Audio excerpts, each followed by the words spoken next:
صاحبي، عارف لما تتفرج على فيلم وتقول الله، هي اللقطة دي اتعملت ازاي؟ Please just don't do this, Dennis.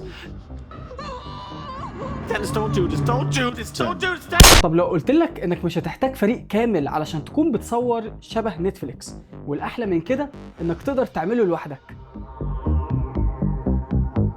شوف، قبل ما الكاميرا تبدأ لازم في خطة معينة تكون ماشي عليها، انا بسميها SSS. وقبل ما تتكلم انا عارف ان انا مسميها من دماغي، ولكن الموضوع باختصار هو سكريبت، شوت ليست، وستوري بورد. ودلوقتي هاخدكم معايا من ورا الكواليس وهوريك ازاي بنستخدم المعدات، الاضاءة، الكومبوزيشن، ازاي اخدنا كل لقطة بالتفصيل. اول حاجة انك تروح حالا تعمل سبسكرايب.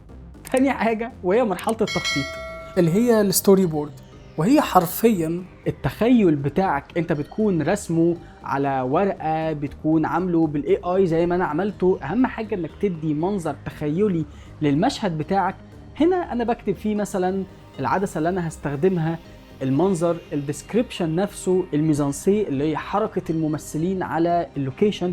كل ده انا بكتبه بالحرف الواحد، بحيث وقت التصوير زي ما انا قلت لك بيكون معايا ورقة انا بنفذ الكلام اللي موجود في الورقة، وانا هناك لو انا في حاجة عجبتني يبقى يلا بقى نجيت كرييتيف، يلا بقى نكون عندنا افكار ونقدر نطبق الافكار دي. ما يبقاش طول الوقت كله ابداع وافكار، لا، الابداع الحقيقي بيجي لما تكون مخطط صح. ومن هنا نكمل بالشوت ليست اللي بيها بنجمع كل المشاهد علشان نضمن اننا صورنا كل حاجة. وميزة الشوت ليست ان انت بتكون كاتب كل مشهد هيتصور ازاي. يعني مثلا لو انا عندي 3 اماكن مختلفين ولازم اصور في كل واحد وبتنقل من لوكيشن للتاني، فالاحسن ان انا اكون باخد كل مشاهد لوكيشن 1 وكل مشاهد لوكيشن 2 وكل مشاهد لوكيشن 3، وده بيكون احسن كتير لو انت هتروح اللوكيشن وتشوف يلا بقى احنا هنصور ايه دلوقتي، طب يلا ناخد اللقطة دي. لا، كل حاجة تكون متخططة، واي حاجة فيها ابداع بتخليها للاخر. اما السكريبت فهنا دوره ان انت تعمل مراجعة او بروفا مع كل الممثلين، بحيث كل واحد يعرف دوره بالظبط ايه والمشاعر اللي انت عايزها في كل مشهد بيكون شكلها ايه. Bring us back that there is a history here. You are not in frame, but I am hearing you all the time. 1 2 3 4 5 having the feeling. So he's trying to mislead him. Part of the mind games. نيجي بقى للجزء اللي احنا بنحبه، المخرجين بيفكروا ازاي. اول حاجة ايه هي زاوية الكاميرا؟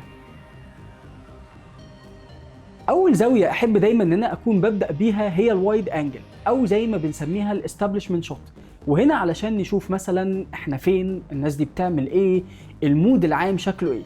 زي هنا مثلا احنا عندنا المكان مهجور، في ناس كأنهم مربوطين على الكرسي وفي واحد واقف، فالمود العام كله سسبنس. وبعديها احب ادخل اكتر على التايت انجل او الكلوز اب او كان اكستريم كلوز اب حتى، وهنا علشان اكون بوري المشاعر والاحساس بتاع كل كاركتر فيهم. وفي اوقات كنت بستخدم الداتش انجل علشان اكون بخلي المشاهد اللي بيتفرج يحس كده بانه في غربة وانه مش مستقر ذهنيا، لانه بيشوف الصورة نفسها مايلة، مش بيشوفها في الوضع المستقيم بتاعها. وهنا بيجيله احساس دايركت ان هو انا مش مبسوط، انا شايف حاجة شكلها مربك ومضايقني ومعصبني، وهو ده بالظبط الاحساس اللي احنا عايزين نوريه. وعندك الانجلز اللي بنتنقل ما بينهم، ما بين اللو انجل والهاي انجل. Okay, I'm gonna count to 10. And you gonna tell me where is the source code. Or she dies. Okay, this is a misunderstanding. اللو انجل هنا انت بتدي قوة وتعظيم، كأنك مثلا شايف واحد اطول منك، كل اللي انت بتعمله ان انت بتبص له لفوق، وهو من الناحية التانية بيبص لك لتحت كأنك انت في منظر ضعف. وعايز اقولك على حاجة، كل القصص دي احنا بنعملها بس من اختيار زاوية الكاميرا. كمان التنويع اللي في الزوايا، يعني انا من الاخر اخدت نفس المشهد ب3 زوايا، الوايد، كلوز اب، واكستريم كلوز اب. تاني حاجة لازم تهتم بيها وهي الإضاءة.